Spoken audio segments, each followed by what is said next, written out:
બનાસકાંઠાના ધાનેરા નગરની દેવભૂમિની ધન્યધરા પર સનાતનીઓના આરાધ્ય શ્રી મર્યાદા પુરુષોત્તમ શ્રી રામચંદ્ર ભગવાન પરિવાર તથા પુણ્ય પુરુષોત્તમ શ્રી કૃષ્ણ ભગવાન સાથે રાધા રાણીની ભવ્ય દિવ્ય પ્રાણ પ્રતિષ્ઠા દિવ્ય મહોત્સવ તારીખ 16, 17, 18 મંગળ, બુધ અને ગુરુ જાન્યુઆરી 2024ના શુભ દિવસોમાં રાખેલ છે।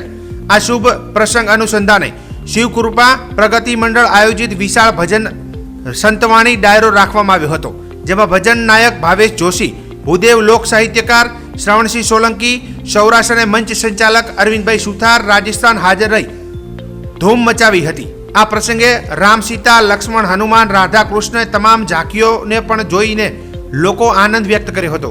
આ પ્રસંગે 18 જેટલા ચડાવા બોલાયા હતા અને ભક્તજનોને ચડાવા લઈ ધન્ય બન્યા હતા। આવનાર દિવસોમાં શોભાયાત્રા તેમજ અન્ય કાર્યક્રમો પણ થવાના હોય આવનાર 16, 17 અને 18 જાન્યુઆરી 2024ના રોજ લોકો પ્રાણ પ્રતિષ્ઠામાં લાભ લેવા જરૂર પધારવા આહવાન કર્યું હતું। આજે ડાયરામાં મોટી સંખ્યામાં ભાઈ બહેનો અને બાળકો ઠંડી હોવા છતાં મોડે સુધી ડાયરામાં નિહાળવા અને ભજન સાંભળવાનો લાહવો લીધો હતો અને ભજન સત્સંગમાં ભક્તો અને બાળકો નાચી ઝૂમી આનંદ વ્યક્ત કર્યો હતો।